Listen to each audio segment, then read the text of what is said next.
Welcome to your entertainment ticket. I'm Al McGee. Well, I'm here with two special people, and we're going to talk about a pioneer and an innovator, William Fox. He created Fox Studios, which is today 20th Century Fox.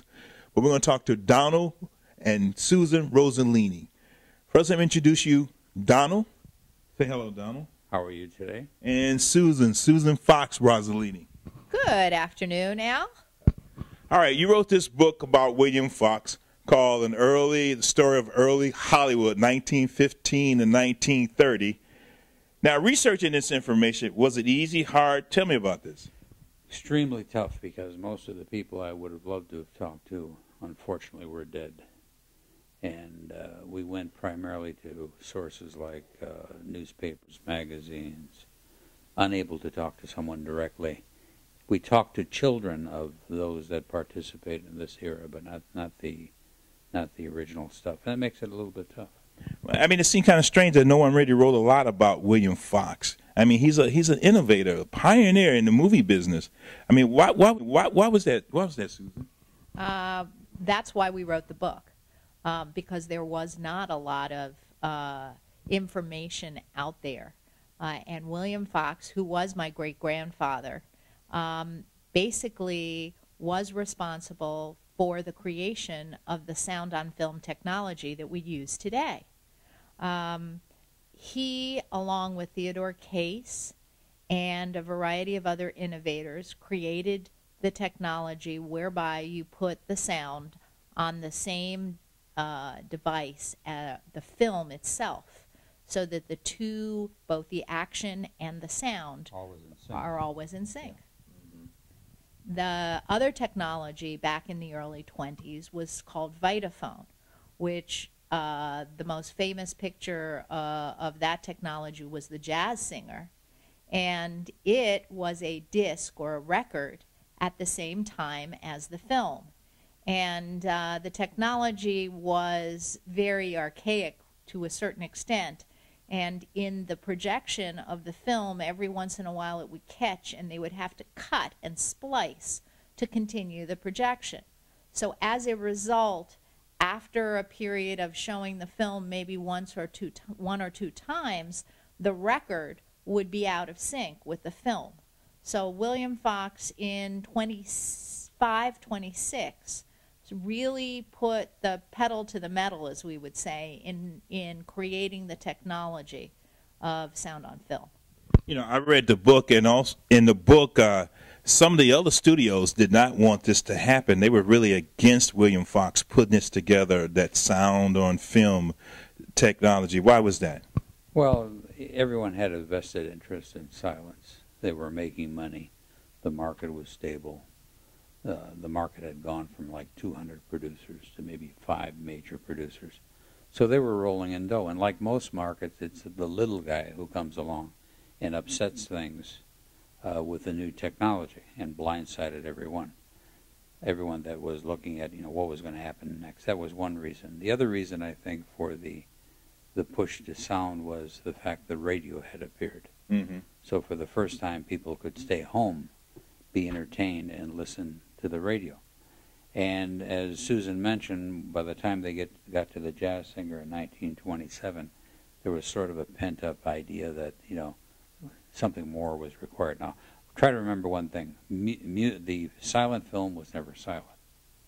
You had a piano player, right. You had orchestras, and you also had what they called mood music, which while they were filming, they would have a trio or a quartet playing in the background to create mood for the actors. Mm. So even silent film itself wasn't really silent. Mm, wow.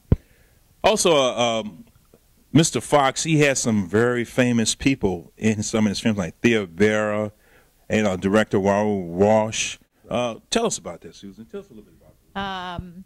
William Fox believed initially that the way to make movies was with a big star.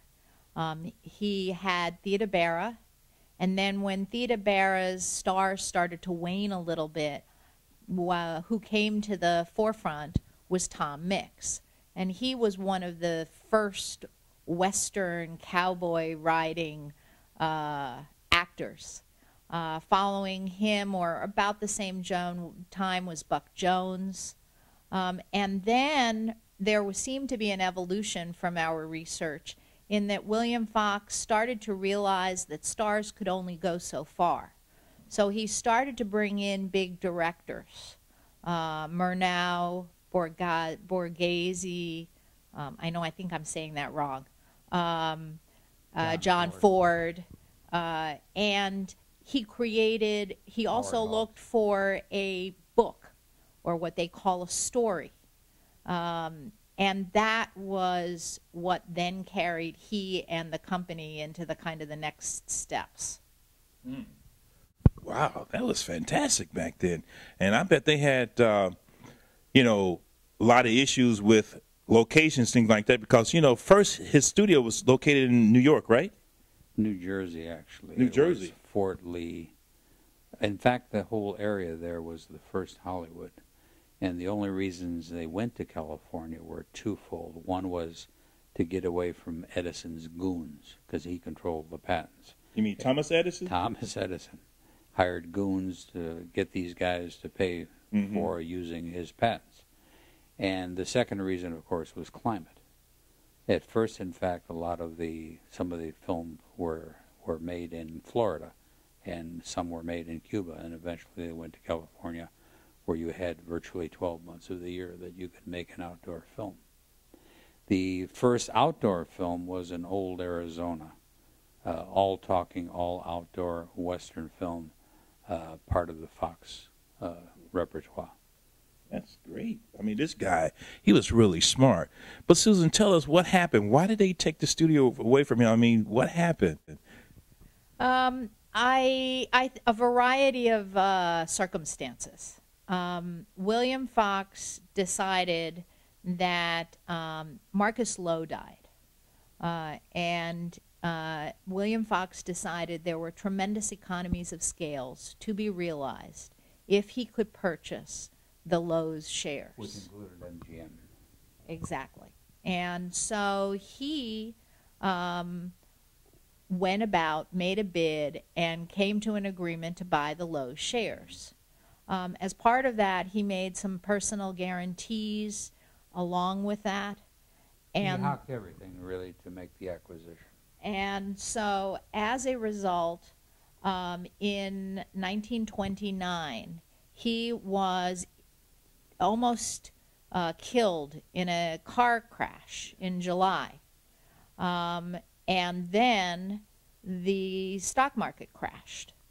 And all of the promises and or the notes and or all of the personal guarantees that he came due. And he was just recovering. He was out from probably July until early October, right before the crash. Which was right before the crash. Are you still in the movie business, entertainment business, anything like that?